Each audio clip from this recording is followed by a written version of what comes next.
ಜ್ಞಾನೋಕ್ತಿಗಳು. ನನ್ನ ಮಗನೇ, ನನ್ನ ಜ್ಞಾನೋಪದೇಶವನ್ನು ಆಲಿಸು, ನನ್ನ ವಿವೇಕ ಬೋಧೆಗೆ ಕಿವಿಗೊಡು. ಹೀಗಾದರೆ ನೀನು ಸುಬುದ್ಧಿಯನ್ನೇ ಕೈಗೊಳ್ಳುವಿ, ನಿನ್ನ ತುಟಿಗಳು ತಿಳುವಳಿಕೆಯನ್ನು ಕಾಪಾಡುವವು. ಜಾರ ಸ್ತ್ರೀಯ ತುಟಿಗಳಲ್ಲಾದರೋ ಜೇನು ಗೆರೆಯುವುದು, ಅವಳ ಬಾಯಿಯ ಮಾತುಗಳು ಎಣ್ಣೆಗಿಂತಲೂ ನಯವಾಗಿದೆ. ಅವಳು ಕಡೆಯಲ್ಲಿ ವಿಷದಂತೆ ಕಹಿಯೂ ಇಬ್ಬಾಯಿ ಕತ್ತಿಯಂತೆ ತೀಕ್ಷ್ಣವೂ ಆಗುವಳು. ಅವಳು ಮರಣದ ಕಡೆಗೆ ನಡೆಯುತ್ತಾ ಇಳಿದು ಹೋಗುವಳು. ಅವಳ ಹೆಜ್ಜೆಗಳು ಪಾತಾಳದ ದಾರಿಯನ್ನೂ ಹಿಡಿಯುವವು. ಈ ಜ್ಞಾನೋಕ್ತಿ ಬರೆದಿರುವ ವ್ಯಕ್ತಿ ಯಾರು ಗೊತ್ತಾ? ಬೇರೆ ಯಾರೂ ಅಲ್ಲ, ಸೊಲೊಮೋನನು. ಏನ್ ಹೇಳ್ತಿದ್ದಾನೆ? ಜಾರ ಸ್ತ್ರೀಯ ತಂಟಿಗೆ ಹೋಗಬೇಡ, ಅವಳ ನುಡಿಗಳು ಬಹಳ ನುಣುಪಾಗಿರುತ್ತವೆ. 3 ವಿಷಯಗಳನ್ನು ಇಲ್ಲಿ ಸೊಲೊಮೋನ ಮಾತಾಡ್ತಾನೆ. ಮಾತುಗಳು ನುಣುಪಾಗಿರ್ತವೆ, ಮಾರ್ಗ ನರಕವಾಗಿರುತ್ತೆ, ಮನಸ್ಸು ನಾಶನವಾಗುತ್ತೆ. ಅವಳ ಮಾತುಗಳು ನುಣುಪಾಗಿರುತ್ತವೆ, ಅವಳ ಮಾರ್ಗ ನರಕಕ್ಕೆ ಕೊಂಡೊಯ್ಯುತ್ತದೆ, ಅವಳ ಮನಸ್ಸೇನೋ ನಿನ್ನ ಜೀವಿತವನ್ನೇ ನಾಶ ಮಾಡಿಬಿಡುತ್ತೆ. ಅದಕ್ಕಾಗಿಯೇ ಭಕ್ತನಾದ ಸೊಲೊಮೋನನು ಹೇಳ್ತಿದ್ದಾನೆ, ನಿನ್ನ ಜೀವಿತವನ್ನು ನಾಶನ ಮಾಡುವಂತಹ ನುಣುಪಾದ ಮಾತುಗಳಿಂದ. ಲೌಸಿಯಾಗಿ ಮಾತಾಡೋದು. ಕೆಲವರು ಮಾತಾಡುವಾಗ ಎಷ್ಟೋ ಲೌಸಿಯಾಗಿರುತ್ತೆ, ಎಷ್ಟೋ ಆಕರ್ಷಣೆ ಉಳ್ಳದಾಗಿರುತ್ತೆ. ಹುಡುಗರಾಗಿರ್ಬೋದು, ಹುಡುಗಿಯರಾಗಿರ್ಬೋದು. ಜಾರ ಸ್ತ್ರೀ ಅಂದ ಮಾತ್ರಕ್ಕೆ ಇದು ಕೇವಲ ಸ್ತ್ರೀಗೆ ಸಂಬಂಧಪಟ್ಟ ವಿಷಯವಾಗಿದೆ ಎಂದು ಅಂದ್ಕೊಳ್ಬೇಡಿ ಪ್ರಿಯರೇ. ಕೆಲವೊಂದು ಜನ ಹುಡುಗರು ಎಷ್ಟೋ ಸಿಹಿಯಾಗಿ ಮಾತಾಡ್ತಾರೆ.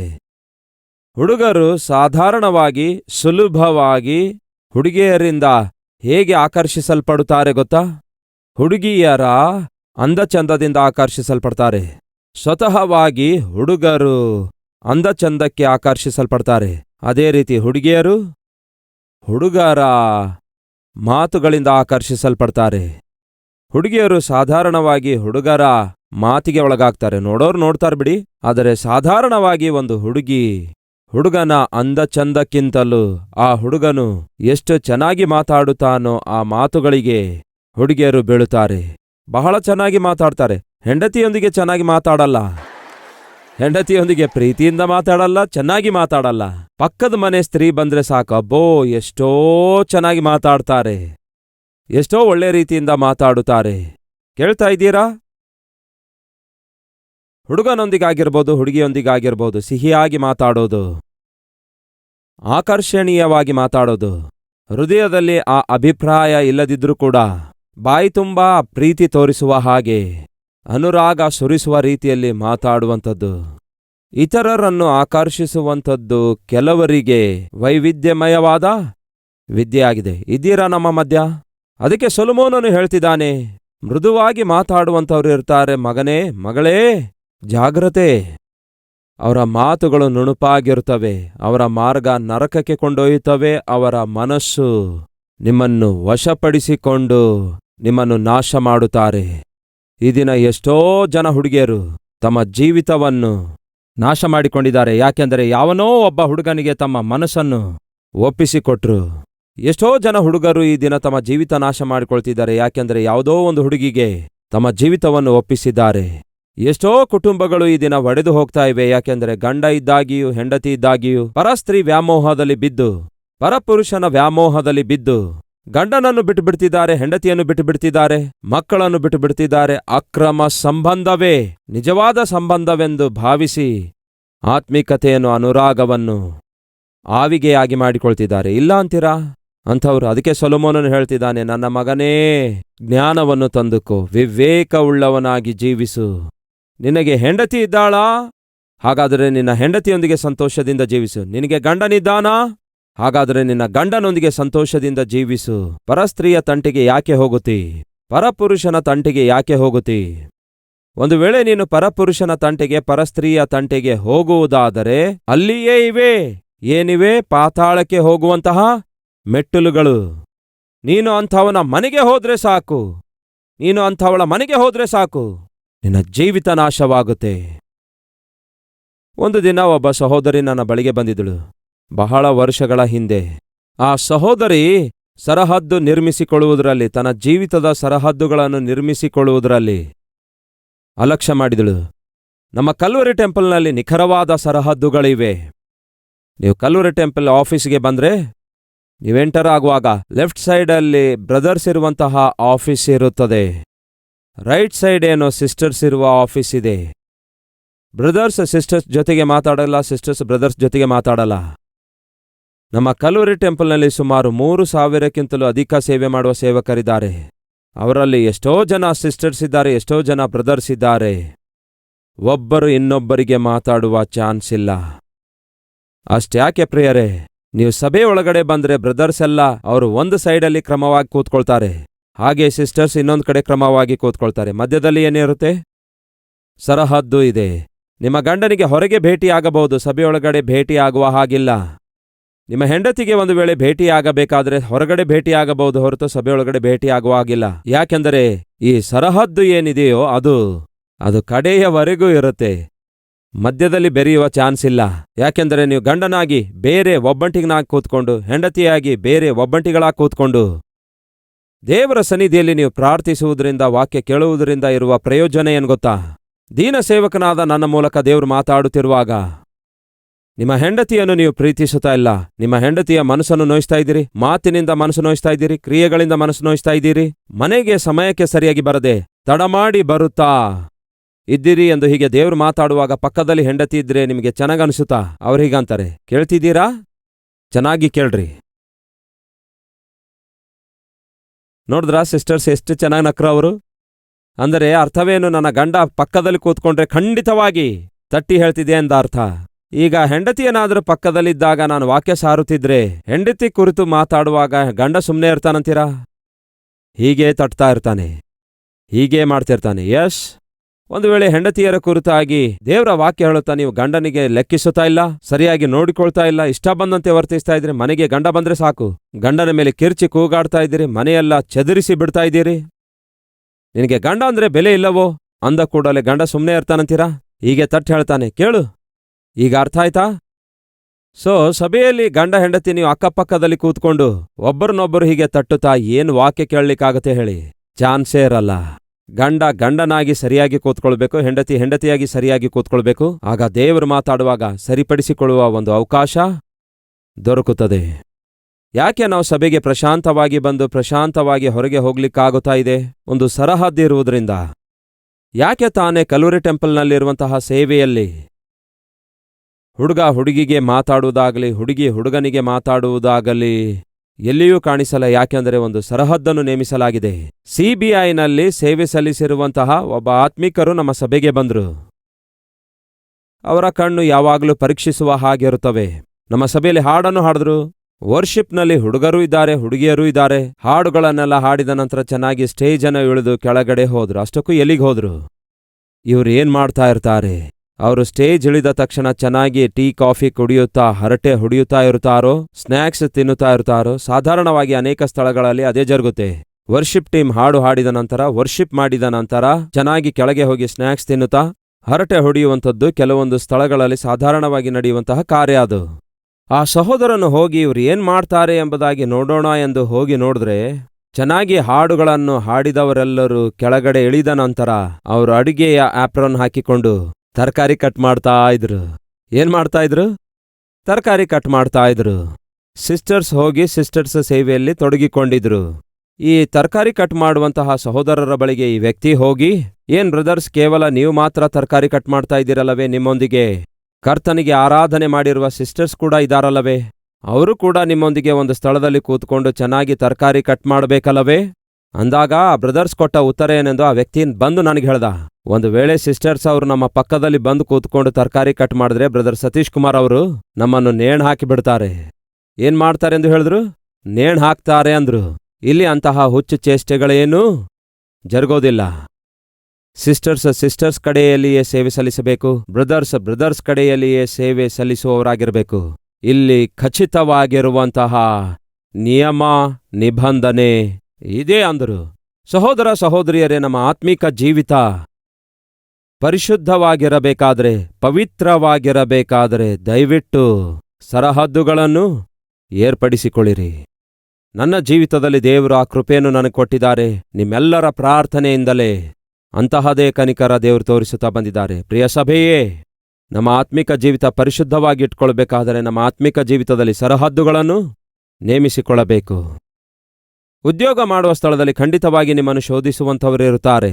ವಿದ್ಯಾಭ್ಯಾಸ ಮಾಡುವ ಸ್ಥಳದಲ್ಲಿ ಖಂಡಿತವಾಗಿ ನಿಮ್ಮನ್ನು ಶೋಧಿಸುವ ಹುಡುಗ ಹುಡುಗಿಯರು ನುಣುಪಾದ ಮಾತುಗಳಿಂದ, ಮೃದುವಾದ ಮಾತುಗಳಿಂದ, ಆಕರ್ಷಣೆಮಯವಾದ ಆಕಾರದಿಂದ ನಿಮ್ಮನ್ನು ವಶಪಡಿಸಿಕೊಳ್ಳುವಂಥವರು ಸಾಧಾರಣವಾಗಿ ಇದ್ದೇ ಇರುತ್ತಾರೆ.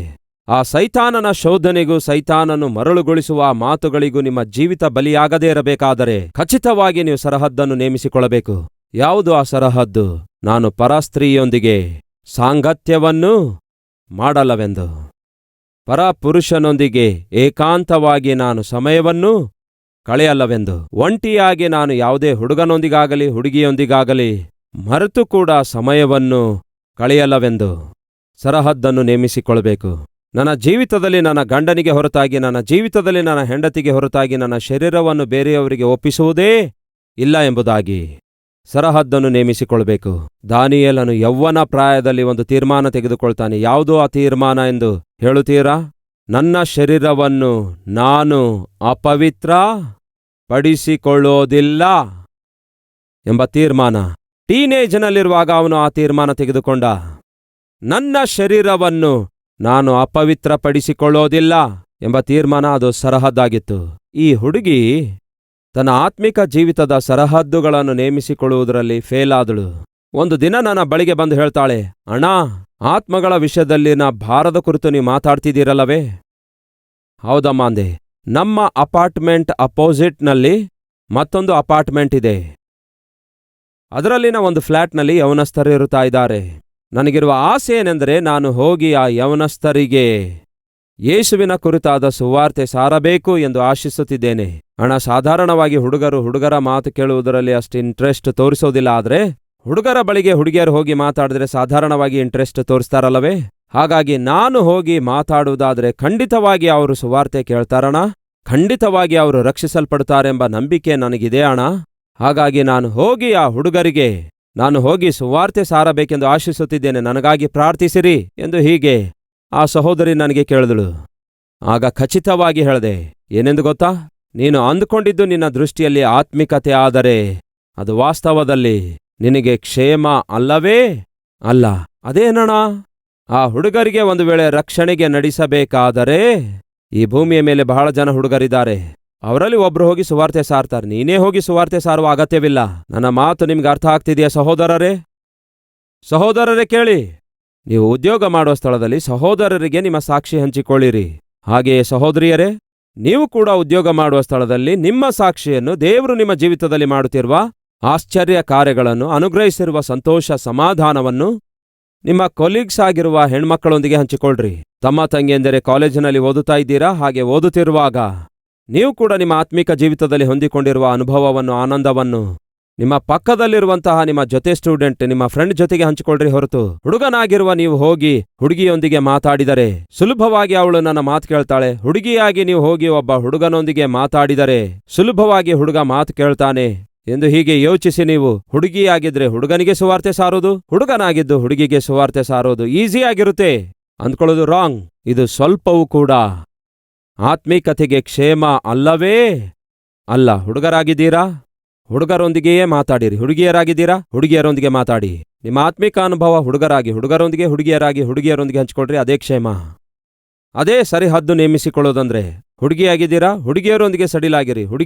ಹುಡುಗಿಯರೊಂದಿಗೆ ಫ್ರೆಂಡ್ಶಿಪ್ ಮಾಡಿ. ಅಷ್ಟೇ ಹೊರತು ಹುಡುಗಿಯಾಗಿರುವ ನೀವು ಹುಡುಗರೊಂದಿಗೆ ಹೋಗಿ ಫ್ರೆಂಡ್ಶಿಪ್ ಮಾಡೋದು, ಹುಡುಗನಾಗಿರುವ ನೀವು ಹುಡುಗಿಯೊಂದಿಗೆ ಫ್ರೆಂಡ್ಶಿಪ್ ಮಾಡೋದು, ಆ ಫ್ರೆಂಡ್ಶಿಪ್ ಮತ್ತು ಆ ಸ್ನೇಹ ಕೊನೆಗೆ ಪ್ರೀತಿಯಾಗಿ ಮಾರ್ಪಡೋದು, ಆ ಪ್ರೀತಿ ನಂತರ ಪಾಪವಾಗಿ ಮಾರ್ಪಡೋದು, ಆ ಪಾಪ ಕೊನೆಗೆ ಅವಳನ್ನು ಪ್ರೆಗ್ನೆಂಟ್ ಆಗಿ ಮಾಡೋದು, ಇದೆಲ್ಲ ಅವಶ್ಯಕವಾಗಿದೆ ಅಂತೀರಾ? ಆ ಹುಡುಗಿ ಕೆಲವು ದಿನ ನನಗೆ ಕಾಣಿಸಲಿಲ್ಲ. ಕೆಲವು ದಿನಗಳಾದ ನಂತರ ಮತ್ತೆ ನನ್ನ ಬಳಿಗೆ ಬಂದಳು. ತಲೆ ಬಾಗಿಸಿಕೊಂಡು ನಿಂತಳು. ಅವಳ ಕಣ್ಣಲ್ಲಿ ಕಣ್ಣೀರು ಬಂದಿದ್ವು. ನಿಂತು ಅಳ್ತಾ ಇದ್ದಳು. ಆಗ ಕೇಳ್ದೆ, ಏನಾಯ್ತಮ್ಮ? ಅಣ್ಣ, ಆ ದಿನ ನೀವು ಹೇಳಿರುವ ಮಾತು ಕೇಳಿದ್ರೆ ಚೆನ್ನಾಗಿರ್ತಾ ಇತ್ತು. ಏನ್ ಹೇಳಿದ್ದೆ? ಅದೇ, ಹುಡುಗರ ಬಳಿಗೆ ಹೋಗಿ ಸುವಾರ್ತೆ ನೀನು ಹೇಳುವ ಅಗತ್ಯ ಇಲ್ಲಮ್ಮ.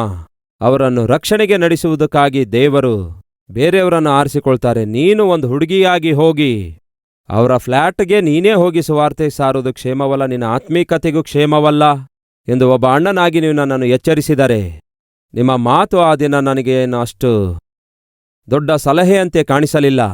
ಅಣ್ಣನಿಗೆ ನನ್ನ ಬಾಧೆ ಏನು, ಭಾರ ಏನೆಂದು ಅರ್ಥ ಆಗ್ತಿಲ್ಲ ಅಂದ್ಕೊಂಡು ಆತುರಪಟ್ಟು ಆ ಹುಡುಗರ ಬಳಿಗೆ ಹೋಗಿ ನಾನು ಸುವಾರ್ತೆ ಸಾರಲು ಆರಂಭಿಸಿದೆ. ಆಯ್ತು ಸರಿ, ಅವರ ಬಳಿಗೆ ಹೋಗಿ ಸುವಾರ್ತೆ ಸಾರಿದ್ದೇನೆ ಅನ್ನುತ್ತಾ ಇದ್ದಿ, ಮತ್ತ್ಯಾಕೆ ಈಗ ಅಳ್ತಾ ಇದ್ದಿ ಅಂದಾಗ ಹೇಳ್ತಾಳೆ, ಅಣ್ಣ ಅವರನ್ನೇನೋ ಕರ್ತನ ಕಡೆಗೆ ನಡೆಸಬೇಕು ಎಂದು ನಾನು ತವಕಿಸಿದರೆ ಅವರೆಲ್ಲರೂ ಸೇರಿ ಪಾಪದ ಕಡೆಗೆ ನನ್ನನ್ನೇ ಆಕರ್ಷಿಸಬೇಕೆಂದು ಯೋಚಿಸಿ ಈ ದಿನ ನನಗೆ ಅವರು ಒಬ್ಬ ವೇಶ್ಯಳಂತೆ ಮಾರ್ಪಡಿಸಿದಾರಣ. ಅವರೆಲ್ಲರಿಗೆ ಈ ದಿನ ನಾನು ಒಬ್ಬ ವೇಶ್ಯಳಾಗಿದ್ದೇನೆ, ಅವರೊಂದಿಗೆ ಪಾಪದಲ್ಲಿ ಜೀವಿಸ್ತಿದ್ದೇನೆ ಅಂದಳು. ಎಷ್ಟು ಘೋರ ನೋಡಿ. ಸುವಾರ್ತೆಯನ್ನು ಪ್ರಕಟಿಸುವುದಕ್ಕಾಗಿ, ಕ್ರಿಸ್ತನನ್ನು ಪರಿಚಯಿಸುವುದಕ್ಕಾಗಿ ಹೋಗಿರುವಂತಹ ಆ ಹುಡುಗಿ ಸರಹದ್ದನ್ನು ನೇಮಿಸಿಕೊಳ್ಳಲಿಲ್ಲ. ಕೇಳ್ತಿದ್ದೀರಾ, ಈ ದಿನ ನಮ್ಮಲ್ಲಿಯೂ ಕೆಲವರಿಗೆ ಕೆಲವು ಒಳ್ಳೆ ಆಲೋಚನೆ ಇರಬಹುದು, ಒಳ್ಳೆ ವಿಚಾರಗಳಿರ್ಬೋದು. ಒಂದು ದಿನ ಒಂದು ಕುಟುಂಬ ನನ್ನ ಬಳಿಗೆ ಬಂದಿತ್ತು.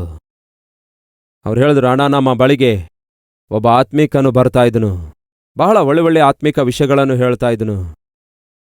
ಆ ಆತ್ಮೀಕ ವಿಷಯಗಳನ್ನು ಕೇಳುತ್ತಾ ನಾವು ಬಹಳ ಸಂತೋಷವಾಗಿರ್ತಾ ಇದ್ದೆವು. ಕೆಲವೊಂದು ಸಂದರ್ಭಗಳಲ್ಲಿ ಅವನು ಬಂದಾಗ, ಆ ವ್ಯಕ್ತಿ ಬಂದಾಗ ನಮ್ಮ ಮನೆಯಲ್ಲಿ ನನ್ನ ಗಂಡ ಇರ್ತಾ ಇರಲಿಲ್ಲ. ಆಗ ನಾನು ಖಚಿತವಾಗಿ ಹೇಳಲೇಬೇಕಿತ್ತು, ಏನೆಂದರೆ ಮನೆಯಲ್ಲಿ ಗಂಡ ಇಲ್ಲದಿರುವುದರಿಂದ ಅವರಿದ್ದಾಗ ಬನ್ನಿ ಎಂದು ಬಾಗಿಲ ಬಳಿಯಲ್ಲೇ ಇದ್ದಾಗ ನಾನು ಹೇಳಬೇಕಿತ್ತು. ಆದರೆ ಎಲ್ಲಿ ಅವನೇನಂದ್ಕೊಳ್ತಾನೋ ಹಾಗೆ ಹೇಳುವಾಗ ಎಂದು ಯೋಚಿಸಿ ಅವನನ್ನು ಒಳಗೆ ಬರಲು ಅನುಮತಿಸಿದೆ. ಹಾಗೆ ಅವನು ಬರೋದು, ನಾನು ಬರಗೊಡಿಸೋದು, ಹಾಗೆ ಅವನು ಬರೋದು, ನಾನು ಬರಗೊಡಿಸೋದು. ಕೊನೆಗೆ ನಮ್ಮ ಮಧ್ಯ ನಾವು ಅಂದುಕೊಳ್ಳಲಾರದ ಒಂದು ಆಕರ್ಷಣೆ ಉಂಟಾಯಿತು. ಆ ಆಕರ್ಷಣೆ ಕೊನೆಗೆ ಅಕ್ರಮ ಸಂಬಂಧವಾಗಿ ಮಾರ್ಪಟ್ಟಿತು. ಒಬ್ಬ ಆತ್ಮೀಕನಂತೆ ಆತ್ಮೀಕ ರೂಪದಲ್ಲಿ ನನ್ನ ಮನೆಗೆ ಪ್ರವೇಶಿಸಿದ. ಆದರೆ ಆ ನಂತರ ಆ ಆತ್ಮೀಕತೆ ಕೊನೆಗೆ ಅಕ್ರಮವಾಗಿ ಮಾರ್ಪಟ್ಟಿತು. ಈ ದಿನ ನನ್ನ ಕುಟುಂಬ ಕೆಡವಲ್ಪಡುವ ಪರಿಸ್ಥಿತಿಗೆ ಬಂದಿದೆ. ಯಾಕೆ ಆ ಸಹೋದರಿ ಆ ದಿನ ಆ ರೀತಿ ತನ್ನ ಕುಟುಂಬ ಕೆಡವಲ್ಪಡುವ ಪರಿಸ್ಥಿತಿಗೆ ಸೇರಿದಳು ಎಂಬುದಾದರೆ, ಅನವಶ್ಯಕವಾಗಿ ಆತ್ಮೀಕತೆ ಎನ್ನುವಂತಹ ಒಂದು ಮುಸುಕಿನಲ್ಲಿ ಒಬ್ಬ ಆತ್ಮೀಕನನ್ನು ತನ್ನ ಗಂಡ ಮನೆಯಲ್ಲಿಲ್ಲದಿರುವಾಗ ಆಹ್ವಾನಿಸುವುದು ಅವಶ್ಯಕತೆ ಇತ್ತಂತೀರಾ? ಸರಹದ್ದು ನೇಮಿಸಿಕೊಳ್ಳುವುದರಲ್ಲಿ ಫೇಲ್ ಆದಳು. ವಿವಾಹ ಮಾಡಿಕೊಂಡಿರುವ ತಮ್ಮ ತಂಗಿಯಂದರೆ ನೂತನ ದಂಪತಿಗಳೇ, ಕೇಳಿರಿ, ನಿಮ್ಮ ಕುಟುಂಬ ಕಟ್ಟಲ್ಪಡಬೇಕಾದರೆ, ಆ ಕುಟುಂಬದಲ್ಲಿ ಶಾಂತಿ, ಸಮಾಧಾನ, ಸಂತೋಷ ಉಕ್ಕಿ ಹರಿಯಬೇಕಾದರೆ ಸರಹದ್ದುಗಳನ್ನು ನೇಮಿಸಿಕೊಳ್ಳಬೇಕು. ಯಾವುದು ಆ ಸರಹದ್ದುಗಳು? ನಿಮ್ಮ ಗಂಡ ಇಲ್ಲದ ಸಮಯದಲ್ಲಿ ಎಷ್ಟೇ ಸುಪರಿಚಿತವಾದ ವ್ಯಕ್ತಿ ಇದ್ರೂ ಕೂಡ ನಿಮ್ಮ ಮನೆಯೊಳಗಡೆ ಪ್ರವೇಶಿಸಬಾರದೆಂಬ ಖಚಿತವಾದ ಸರಹದ್ದನ್ನು ನೇಮಿಸಿಕೊಳ್ಳಿ. ಬೈಬಲ್ ಹೇಳುತ್ತದೆ, ನಂಬಿಕೆಯ ವಿಷಯದಲ್ಲಿ ಮುಖಸ್ತುತಿ ಮಾಡುವವರಾಗಿ ಇರಬೇಡಿರಿ. ನಿಮ್ಮ ಆತ್ಮಿಕತೆ ಹಾಳು ಮಾಡುವಂತಹ ಮುಖಸ್ತುತಿಯನ್ನು ದಯವಿಟ್ಟು ಬರಗೊಡಿಸಬೇಡಿರಿ. ನಿಮಗಿರುವ ಪರಿಶುದ್ಧತೆಯನ್ನು ಹಾಳು ಮಾಡುವಂತಹ ಮುಖಸ್ತುತಿಯನ್ನು ದಯವಿಟ್ಟು ಬರಗೊಡಿಸಬೇಡಿರಿ. ಈ ಪರಿಚಯ ಆಗಿರಬಹುದು, ಈ ಸ್ನೇಹ ಆಗಿರಬಹುದು, ಈ ಬಾಂಧವ್ಯ ಆಗಿರಬಹುದು, ನಾಳಿನ ದಿನ ನನ್ನ ಆತ್ಮಿಕ ಜೀವಿತಕ್ಕೆ ಪ್ರಮಾದವಾಗಿ ಮಾರ್ಪಡುವಂಥದ್ದಾಗಿದೆ. ನನ್ನ ಪವಿತ್ರವಾದ ಜೀವಿತವನ್ನು ಅಪವಿತ್ರವಾದ ದಾರಿಯೊಳಗೆ ಸೆಳೆಕೊಂಡು ಹೋಗುವಂಥದ್ದಾಗಿದೆ ಎಂದು ನಿಮ್ಮ ಮನಸ್ಸು ನಿಮ್ಮನ್ನು ಬೋಧಿಸುತ್ತಿರುವಾಗ ಫುಲ್ ಸ್ಟಾಪ್ ಹಾಕಿರಿ. ಆ ಸ್ನೇಹಕ್ಕಾಗಲಿ ಆ ಬಾಂಧವ್ಯಕ್ಕಾಗಲಿ ಫುಲ್ ಸ್ಟಾಪ್ ಹಾಕಿ ಹೇಳ್ರಿ, ನೋ, ನಾನಿದನ್ನು ಮುಂದುವರಿಸಲಾರೆ ಎಂದು. ಯಾಕೆಂದರೆ ಈ ಸ್ನೇಹಕ್ಕಿಂತಲೂ, ಈ ಸರಸಕ್ಕಿಂತಲೂ, ಈ ಅಲ್ಪಕಾಲ ಸಂತೋಷಕ್ಕಿಂತಲೂ ನನ್ನ ಆತ್ಮಿಕ ಜೀವಿತ, ನನ್ನ ರಕ್ಷಣೆ ಬಹಳ ಬೆಲೆಯುಳ್ಳದಾಗಿದೆ. ಆ ಹುಡುಗಿ ಬಂದು ಅಳ್ತಾ ಇದ್ದಳು, ಅಣ್ಣ ನನಗಿನ್ನೂ ಮದುವೆ ಆಗಿಲ್ಲ ಎಂದು ಹೇಳಿ ಅಳ್ತಾ ಇದ್ದಳು. ಆ ಹುಡುಗರನ್ನು ರಕ್ಷಣೆಗೆ ನಡೆಸಬೇಕೆಂದು ನಾನು ಅವರ ಬಳಿಗೆ ಹೋದರೆ ಕೊನೆಗೆ ಅವರೇ ನನಗೆ ಅನುಭವಿಸಬೇಕೆಂದು ಒಳಸಂಚು ಮಾಡಿದ್ರಣ. ಕೊನೆಗೆ ನಾನು ಸೋತು ಹೋದೆನಣ ಅಂದಳು. ಈಗ ಅವರ ಕೈಯಲ್ಲಿ ಕೈಗೊಂಬೆ ಆಗಿದ್ದೇನೆ ಅಂದಳು. ಏನಮ್ಮ, ನಾನು ನಿನಗೆ ಮುಂಚಿತವಾಗಿ ಹೇಳಿದ್ದೇನಲ್ಲವೇ? ನೀನು ಅಂದ್ಕೊಳ್ತಿರೋದು ನಿನಗೆ ಆತ್ಮೀಕ ಎಂದು ಕಾಣಿಸ್ತಿರ್ಬೋದು, ಆದರೆ ಅದು ಬಹಳ ಅಪಾಯವೆಂದು ಹೇಳಿದೇನಲ್ಲವೇ? ಹೌದಣ, ಆ ದಿನ ನೀವು ಹೇಳಿದಾಗ ನಾನು ಕೇಳಲಿಲ್ಲ. ಈ ದಿನ ಅದಕ್ಕೆ ಮೌಲ್ಯವನ್ನು ಸಲ್ಲಿಸುತ್ತಿದ್ದೇನೆ ಅಂದಳು. ಈ ದಿನ ನಮ್ಮ ಮಧ್ಯೆ ಯಾರಾದರೂ ಇದ್ದೀರಾ? ನೀವು ಹುಡುಗಿಯಾಗಿರುವುದಾದರೆ ಹುಡುಗಿಗೆ ಸುವಾರ್ತೆ ಸಾರುವ ಪ್ರಯತ್ನ ಮಾಡಿ, ಹುಡುಗನಾಗಿರುವುದಾದರೆ ಹುಡುಗನಿಗೆ ಸುವಾರ್ತೆ ಪ್ರಕಟಿಸುವ ಪ್ರಯತ್ನ ಮಾಡಿ. ಅಷ್ಟೇ ಹೊರತು ನೀವು ಹುಡುಗಿಯಾಗಿದ್ದು ಹುಡುಗನೊಂದಿಗೆ, ಅವರು ಕಲಿಗಾಗಿರಬಹುದು, ಇಲ್ಲವೇ ಫ್ರೆಂಡ್ ಆಗಿರಬಹುದು, ಇಲ್ಲವೇ ಬಂಧು ಆಗಿರಬಹುದು, ಅಂಥವರೊಂದಿಗೆ ದಯವಿಟ್ಟು ಆತ್ಮಿಕ ಜೀವಿತದಲ್ಲಿ ತಪ್ಪು ಹೆಜ್ಜೆ ಹಾಕುವ ಪ್ರಯತ್ನ ಮಾಡಬೇಡಿ.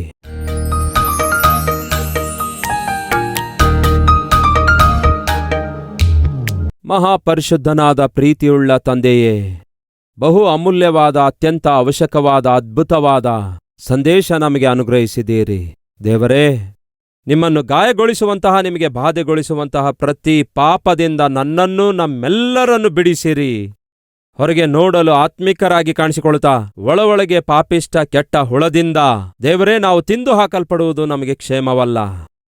ಅದು ಪಾಪಿಷ್ಟ ಸ್ನೇಹ ಆಗಿರಬಹುದು, ಅಪವಿತ್ರವಾದ ಬಂಧನ ಆಗಿರಬಹುದು, ಅಪವಿತ್ರವಾದಂತಹ ನೋಟ ಆಗಿರಬಹುದು, ಕಣ್ಣನ್ನು ಹಾಳು ಮಾಡಿಕೊಳ್ಳುವಂತಹ ನೀಚವಾದ ಬಲಹೀನತೆಯಾಗಿರಬಹುದು. ದೇವರೇ, ನಮ್ಮನ್ನು ಕನಿಕರಿಸಿ ಆ ಕೆಟ್ಟ ಹುಳುವಿನಿಂದ ನಮ್ಮನ್ನು ಬಿಡಿಸಿರಯ್ಯ. ಕೊನೆ ಉಸಿರಿನವರೆಗೂ ನಿಮ್ಮನ್ನೇ ಸೇವಿಸುತ್ತಾ ನಮ್ಮ ಸಾಕ್ಷಿಯನ್ನು ಕಾಪಾಡಿಕೊಳ್ಳುತ್ತಾ ದೇವರೇ, ನಿಮ್ಮನ್ನು ಘನಪಡಿಸುವ ಜೀವಿತ ನನಗೂ ನಮ್ಮೆಲ್ಲರಿಗೂ ದಯಪಾಲಿಸಿರಿ. ಅಪಾಯಕರವಾಗಿ ಕಾಣಿಸುವಂತಹ ಯಾವುದನ್ನು ಕೂಡ ದೇವರೇ ನಮ್ಮ ಜೀವಿತದಲ್ಲಿ ಎಂಟರ್ಟೈನ್ ಮಾಡಲಾರದಂತೆ ಸಹಾಯ ಮಾಡಿರಿ. ಸೊಲೊಮೋನನಂತಹ ಮಹಾಜ್ಞಾನಿಯೇ ಎಷ್ಟೋ ಘೋರವಾಗಿ ಬಿದ್ದೋಗುತ್ತಾನೆ. ನಾವಾದರೂ ಸ್ವಲ್ಪವೂ ಕೂಡ ಅವನಿಗಿಂತಲೂ ದೊಡ್ಡವರು ಅಲ್ಲವೇ ಅಲ್ಲ ದೇವರೇ. ಅದಕ್ಕಾಗಿಯೇ ಮನಪೂರ್ವಕವಾಗಿ ಒಪ್ಪಿಕೊಳ್ತಿದ್ದೇವೆ. ಏಸಯ್ಯ, ನಮ್ಮ ಮೇಲೆ ಕನಿಕರ ತೋರಿಸಿರೆಂದು, ಅಂಗಾಲು ಮೊದಲುಗೊಂಡು ನಡು ನತ್ತಿಯವರೆಗೂ ನಮ್ಮನ್ನು ತೊಳೆದು ಸಂಪೂರ್ಣವಾಗಿ ಶುದ್ಧೀಕರಿಸಿರೆಂದು, ಪರಿಶುದ್ಧಗೊಳಿಸಿರೆಂದು ಯೇಸುವಿನ ನಾಮದಲ್ಲಿ ಬೇಡಿ ಹೊಂದಿದ್ದೇವೆ ತಂದೆಯೇ, ಆಮೇನ್. ಈ ದಿನ ಕಲ್ವರಿ ಸ್ವರವನ್ನು ಕೋಟ್ಯಾಂತರ ಜನ ವೀಕ್ಷಿಸುತ್ತಿದ್ದಾರೆ. ಕೇವಲ ತೆಲುಗು ಭಾಷೆಯಲ್ಲಿ ಮಾತ್ರವಲ್ಲ, ತಮಿಳು ಭಾಷೆಯಲ್ಲಿ ತಮಿಳುನಾಡಿನಲ್ಲಿ, ಕನ್ನಡ ಭಾಷೆಯಲ್ಲಿ ಕರ್ನಾಟಕದಲ್ಲಿ, ಮಲಯಾಳಂ ಭಾಷೆಯಲ್ಲಿ ಕೇರಳದಲ್ಲಿ, ಒರಿಯಾ ಭಾಷೆಯಲ್ಲಿ ಒರಿಸ್ಸಾದಲ್ಲಿ, ಮರಾಠಿ ಭಾಷೆಯಲ್ಲಿ ಮಹಾರಾಷ್ಟ್ರದಲ್ಲಿ, ಬೆಂಗಾಲಿ ಭಾಷೆಯಲ್ಲಿ ಪಶ್ಚಿಮ ಬಂಗಾಳದಲ್ಲಿ, ಪಂಜಾಬ್ ಭಾಷೆಯಲ್ಲಿ ಪಂಜಾಬ್ನಲ್ಲಿ, ಭೋಜ್ಪುರಿ ಭಾಷೆಯಲ್ಲಿ ಬಿಹಾರ್ನಲ್ಲಿ, ಹಿಂದಿ ಭಾಷೆಯಲ್ಲಿ ನಾರ್ತ್ ಇಂಡಿಯಾದಲ್ಲಿ, ಉರ್ದು ಭಾಷೆಯಲ್ಲಿ ಜಮ್ಮು ಕಾಶ್ಮೀರ್, ಪಾಕಿಸ್ತಾನ್, ಅಫ್ಘಾನಿಸ್ತಾನ್, ಗಲ್ಫ್ ಕಂಟ್ರೀಸ್ಗಳಲ್ಲಿ, ನೇಪಾಳ್ ಭಾಷೆಯಲ್ಲಿ, ಆಸಾಂ ಭಾಷೆಯಲ್ಲಿ, ತೆಲುಗುವಿನಲ್ಲಿ, ಹೀಗೆ ಭಾರತ ದೇಶದಲ್ಲಿರುವಂತಹ ಪ್ರಧಾನ ಭಾಷೆಗಳಲ್ಲಿ ಯೇಸುಕ್ರಿಸ್ತನ ಕುರಿತಾದ ಪ್ರೀತಿ ಸುವಾರ್ತೆಯನ್ನು ಪ್ರತಿ ಭಾಷೆಯಲ್ಲಿ ಸಾರುತ್ತಿರುವಂತಹ ಮೊಟ್ಟ ಮೊದಲ ಸಭೆ ಈ ಭಾರತ ದೇಶ ಚರಿತ್ರೆಯಲ್ಲಿಯೇ ನಮ್ಮ ಕಲ್ವರಿ ಟೆಂಪಲ್ ಆಗಿದೆ. ಯಾಕೆ ಇಷ್ಟೊಂದು ಸುವಾರ್ತೆ ಪ್ರಕಟಿಸುತ್ತಾ ಇದ್ದೇವೆ? ಯಾಕೆ ಇಷ್ಟೊಂದು ಭಾಷೆಗಳಲ್ಲಿ ಸುವಾರ್ತೆ ತಲುಪಿಸಬೇಕೆಂದು ತವಕಿಸುತ್ತಿದ್ದೇವೆ? ದಯವಿಟ್ಟು ಕೇಳಿ. ರೋಮಪುರದವರಿಗೆ ಬರೆದ ಪತ್ರಿಕೆ 10ನೇ ಅಧ್ಯಾಯ 13ನೇ ವಚನ ಹೇಳುವುದೇನೆಂದರೆ, ಕರ್ತನ ನಾಮವನ್ನು ಹೇಳಿಕೊಳ್ಳುವವರೆಲ್ಲರಿಗೇ ರಕ್ಷಣೆಯಾಗುವುದು. ಯಾರು ರಕ್ಷಿಸಲ್ಪಡುತ್ತಾರಂತೆ? ಕರ್ತನ ನಾಮದಲ್ಲಿ ಪ್ರಾರ್ಥನೆ ಮಾಡುವಂಥವರು ರಕ್ಷಿಸಲ್ಪಡುತ್ತಾರೆ. ಯಾರಾದರೂ ರಕ್ಷಿಸಲ್ಪಡಬೇಕು, ತಾವು ಮಾಡಿದ ಪಾಪದಿಂದ ಬಿಡುಗಡೆ ಹೊಂದಬೇಕಾದರೆ ಯೇಸುವಿಗೆ ಪ್ರಾರ್ಥಿಸಬೇಕು. ಯೇಸುವಿಗೆ ಪ್ರಾರ್ಥಿಸಬೇಕಾದರೆ ಯೇಸುವಿನಲ್ಲಿ ನಂಬಿಕೆ ಇಡಬೇಕು. ಯೇಸುವಿನಲ್ಲಿ ನಂಬಿಕೆ ಇಡಬೇಕಾದರೆ ಯೇಸುವಿನ ಕುರಿತಾಗಿ ಕೇಳಬೇಕು. ಯೇಸುವಿನ ಕುರಿತು ಕೇಳಬೇಕಾದರೆ ಯಾರಾದ್ರೂ ಕೇಳುವಂತೆ ಮಾಡಬೇಕು. ಯಾರಾದ್ರೂ ಒಬ್ಬರು ಕೇಳುವಂತೆ ಮಾಡಬೇಕಾದ್ರೆ ಹಾಗೆ ಕೇಳುವಂತೆ ಮಾಡುವವರಿಗೆ ಯಾರಾದ್ರೂ ಒಬ್ಬರು ಕಳುಹಿಸಬೇಕು. ಕಲ್ವರಿ ಸ್ವರಕ್ಕೆ ಸಹಾಯ ಮಾಡುವಂತಹ ನೀವೆಲ್ಲ ಏನ್ ಮಾಡ್ತಿದ್ದೀರಿ ಗೊತ್ತಾ? ಈ ದೀನ ಸೇವಕನು ಸಾರುವಂತಹ ಸುವಾರ್ತೆಯ ಹಿಂದೆ ಇದ್ದುಕೊಂಡು ಪ್ರಕಟಿಸುವಂತೆ ಮಾಡುತ್ತಿದ್ದೀರಿ. ನಾನು ಸಾರುವಂತಹ ಈ ಸಂದೇಶಗಳು 17 ಭಾಷೆಗಳಲ್ಲಿ ಭಾರತ ದೇಶದ 4 ದಿಕ್ಕುಗಳಲ್ಲಿ ಸಾರಲ್ಪಡ್ತಿದೆ. ಭಾರತ ದೇಶದಲ್ಲಿ ಅಷ್ಟೇ ಅಲ್ಲ, ನಮ್ಮ ಬಲಗಡೆಯಲ್ಲಿರುವ ಬಾಂಗ್ಲಾದೇಶಲ್ಲಾಗಿರ್ಬೋದು, ನಮ್ಮ ಕೆಳಭಾಗದಲ್ಲಿರುವ ಶ್ರೀಲಂಕಾದಲ್ಲಿ, ಮೇಲಿರುವಂತಹ ನೇಪಾಲ್ನಲ್ಲಿ, ಎಡಭಾಗದಲ್ಲಿರುವ ಪಾಕಿಸ್ತಾನ್, ಅಫ್ಘಾನಿಸ್ತಾನ್, ಗಲ್ಫ್ ಕಂಟ್ರೀಸ್ಗಳಲ್ಲಿ ಈ ದಿನ ಕಲ್ವರಿ ಸ್ವರ ಪ್ರಸಾರವಾಗುತ್ತಾ ಇದೆ. ಅವರು ಮಾತಾಡುವಂತಹ ಭಾಷೆಯಲ್ಲಿಯೇ ಕೇವಲ ನಮ್ಮ ದೇಶದಲ್ಲಿ ಮಾತ್ರವಲ್ಲ, ನಮ್ಮ ದೇಶದ ಸುತ್ತಲಿರುವಂತಹ ದೇಶಗಳಲ್ಲಿ ಸುವಾರ್ತೆ ಸಾರುತ್ತಾ ಇದ್ದೇವೆ.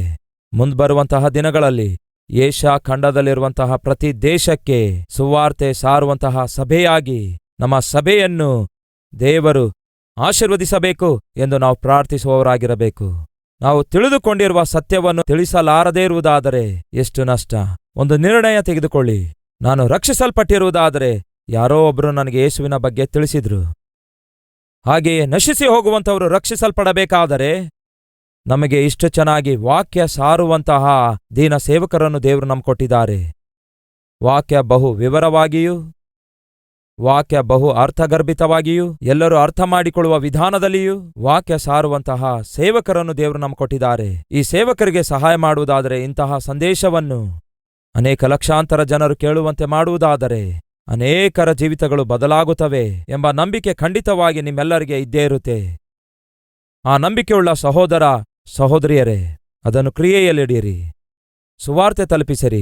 ಕರ್ತನ ನಾಮದಲ್ಲಿ ಪ್ರಾರ್ಥಿಸುವವರೆಲ್ಲರಿಗೆ ಏನಾಗುತ್ತೆ? ರಕ್ಷಣೆ ಉಂಟಾಗ್ತದೆ. ಹಾಗೆ ಪ್ರಾರ್ಥಿಸಬೇಕಾದರೆ ನಂಬಿಕೆ ಇಡಬೇಕು. ಹಾಗೆ ನಂಬಿಕೆ ಇಡಬೇಕಾದರೆ ಕೇಳಬೇಕು. ಕೇಳಬೇಕಾದರೆ ಯಾರಾದರೂ ಒಬ್ಬರು ಕೇಳುವಂತೆ ಮಾಡಬೇಕು. ಕೇಳುವಂತೆ ನನ್ನಂತಹ ಸೇವಕರು ಮಾಡಬೇಕಾದರೆ ನನ್ನ ಹಿಂದೆ ಇದ್ದುಕೊಂಡು ಏನ್ ಮಾಡಬೇಕು? ಈ ಸೇವಕನ ಸ್ವರವನ್ನು ಅನೇಕ ಭಾಷೆಗಳಲ್ಲಿ ತರ್ಜುಮೆ ಮಾಡಿ ಕೇಳುವಂತೆ ಮಾಡಬೇಕು. ನಾನೇನು ಮಾಡಬಲ್ಲೆನೋ ಬಹುಶಃ ಅದು ನೀವು ಮಾಡಲಾರದೇ ಇರಬಹುದು. ನೀವೇನನ್ನು ಮಾಡಬಲ್ಲಿರೋ ಬಹುಶಃ ಅದನ್ನು ನಾನು ಮಾಡ್ಲಿಕ್ಕಾಗದೇ ಇರಬಹುದು. ನೀವು ನಾನು ಒಟ್ಟಿಗೆ ಸೇರುವುದಾದರೆ ಲೋಕಕ್ಕೆ ಸುವಾರ್ತೆಯನ್ನು ತಲುಪಿಸಬಹುದು. ಹಾಗಾಗಿ ಒಂದು ತೀರ್ಮಾನ ತೆಗೆದುಕೊಳ್ಳಿ. ದೇವರು ನಿಮಗೆ ಕೊಟ್ಟ ಸಾಮರ್ಥ್ಯದ ಮೇರೆಗೆ ತಿಂಗಳಿಗೊಂದು ಸಾರಿ ಆಗಲಿ, ಇಲ್ಲವೇ 2 ತಿಂಗಳಿಗೊಂದು ಸಾರಿ ಆಗಲಿ, ಇಲ್ಲವೇ 3 ತಿಂಗಳಿಗೊಂದು ಸಾರಿ ಆಗಲಿ, ಇಲ್ಲವೇ ದೇವರು ನಿಮ್ಮ ಜೀವಿತದಲ್ಲಿ ಶುಭ ಕಾರ್ಯಗಳನ್ನು ಮಾಡುವಾಗ, ಆಶೀರ್ವಾದಗಳನ್ನು ಅನುಗ್ರಹಿಸಿದಾಗ ಕೃತಜ್ಞತೆಯುಳ್ಳವರಾಗಿ ಸುವಾರ್ತೆಗೆ ದಾನ ಮಾಡಿರಿ. ಪ್ರತಿ ಶನಿವಾರ ನಮ್ಮ ಕಲ್ವರಿ ಟೆಂಪಲ್ನಲ್ಲಿ ಸ್ಪಾನ್ಸರ್ಸ್ ಮೀಟ್ ಇರುತ್ತೆ. ಆ ಸ್ಪಾನ್ಸರ್ಸ್ ಮೀಟ್ನಲ್ಲಿ ಪಾಲ್ಗೊಳ್ಳಿರಿ, ಬನ್ನಿರಿ. ಎಲ್ಲರೂ ಸೇರಿ ಕ್ರಿಸ್ತನ ಸುವಾರ್ತೆಯನ್ನು, ಕ್ರಿಸ್ತನ ಪ್ರೀತಿಯಿಂದ ಕೂಡಿದ ಸುವಾರ್ತೆಯನ್ನು ಲೋಕಕ್ಕೆ ಸಾರಿ ಹೇಳುವ ಪ್ರಯತ್ನ ಮಾಡೋಣ. ಇದು ನಮ್ಮ ಜವಾಬ್ದಾರಿಕೆಯಾಗಿದೆ ಎಂದು ಮರೆಯಬೇಡಿರಿ. ದೈವ ಸೇವಕರಾದ ಡಾಕ್ಟರ್ ಪಿ ಸತೀಶ್ ಕುಮಾರ್ ಅವರು 2005ರಲ್ಲಿ 25 ಜನರೊಂದಿಗೆ ಕಲ್ವರಿ ಟೆಂಪಲ್ ಅನ್ನು ಆರಂಭಿಸುತ್ತಾರೆ. ಈಗ ಅದೇ 3,50,000 ಸದಸ್ಯರನ್ನು ಹೊಂದಿರುವ ಪ್ರಪಂಚದಲ್ಲಿಯೇ ಅತ್ಯಂತ ವೇಗವಾಗಿ ಬೆಳೆಯುವಂತಹ ಒಂದು ದೊಡ್ಡ ಸಭೆಯಾಗಿ ಅವತರಿಸಿದೆ. 2012ರಲ್ಲಿ ಪ್ರಪಂಚದಲ್ಲಿಯೇ ಮೊಟ್ಟಮೊದಲ ಬಾರಿಗೆ 52 ದಿನಗಳಲ್ಲಿ ದೇವರ ಚಿತ್ತದ ಪ್ರಕಾರ ಚಾರಿತ್ರಾತ್ಮಕವಾಗಿ ಅತ್ಯಂತ ದೊಡ್ಡ ಸಭೆ ಕಟ್ಟುವುದು ಎಷ್ಟೋ ದೇವರಿಗೆ ಮಹಿಮೆಯನ್ನುಂಟು ಮಾಡಿದೆ. 2003ರಲ್ಲಿ ಕಲ್ವರಿ ಸ್ವರ ಟಿವಿ ಕಾರ್ಯಕ್ರಮ ಆರಂಭಿಸಲಾಯಿತು. ಈಗ ಪ್ರಪಂಚದಲ್ಲಿಯೇ ಯಾರು ಎಲ್ಲಿಯೂ ಪ್ರಕಟಿಸಲಾರದಷ್ಟು, ಅಂದರೆ 17 ಭಾಷೆಗಳಲ್ಲಿ ದೈವ ಸೇವಕರು ಡಾಕ್ಟರ್ ಪಿ ಸತೀಶ್ ಕುಮಾರ್ ಅವರು ಎಲ್ಲರೂ ಎಲ್ಲೆಡೆ ರಕ್ಷಣೆ ಹೊಂದಬೇಕೆಂದು ಪ್ರತಿ ತಿಂಗಳು 650ಕ್ಕೂ ಹೆಚ್ಚು ಟಿವಿ ಕಾರ್ಯಕ್ರಮಗಳ ಮುಖಾಂತರ ಕ್ರಿಸ್ತನ ಸುವಾರ್ತೆಯನ್ನು ಸಾರುತ್ತಿದ್ದಾರೆ. ಈ ಪ್ರಕ್ರಿಯೆಯಲ್ಲಿ ಕರ್ನಾಟಕದ ಜನರು ರಕ್ಷಿಸಲ್ಪಡಬೇಕೆಂದು, ಆತ್ಮಿಕ ಆಶೀರ್ವಾದ ಹೊಂದಿಕೊಳ್ಳಬೇಕೆಂದು ಕರ್ನಾಟಕ ರಾಜ್ಯದ ಜನರಿಗೋಸ್ಕರ ದೈವ ಸೇವಕರಾದ ಡಾಕ್ಟರ್ ಪಿ ಸತೀಶ್ ಕುಮಾರ್ ಅವರು ಜಿ ಕನ್ನಡ ಟಿವಿ ಚಾನೆಲ್ ನಲ್ಲಿ ಪ್ರತಿದಿನ ಬೆಳಗ್ಗೆ 6:30 ಗಂಟೆಗೆ ಕಲ್ವರಿ ಸ್ವರ ಕಾರ್ಯಕ್ರಮದ ಮುಖಾಂತರ ಶುದ್ಧವಾದ ವಾಕ್ಯವನ್ನು ಪ್ರಸಾರ ಮಾಡುತ್ತಿದ್ದಾರೆ. ತಪ್ಪದೆ ವೀಕ್ಷಿಸಿ ದೇವರ ಆಶೀರ್ವಾದಗಳನ್ನು ಹೊಂದಿಕೊಳ್ಳಿರಿ. ಈ ಶುಭ ವಾರ್ತೆಯನ್ನು ಅನೇಕರಿಗೆ ತಿಳಿಯಪಡಿಸಿರಿ.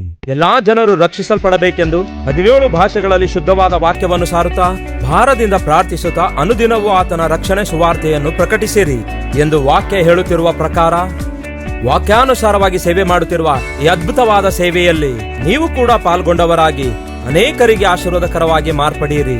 ದೇವರ ಆಶೀರ್ವಾದಗಳನ್ನು ಹೊಂದಿಕೊಳ್ಳಿರಿ. ಪ್ರಾರ್ಥನೆ ಮನವಿಗಳಿಗೋಸ್ಕರ ನೀವು ಫೋನ್ ಮಾಡಬೇಕಾದ ಫೋನ್ ನಂಬರ್ 0900006000900 ಎನ್ನುವಂಥದ್ದೇ.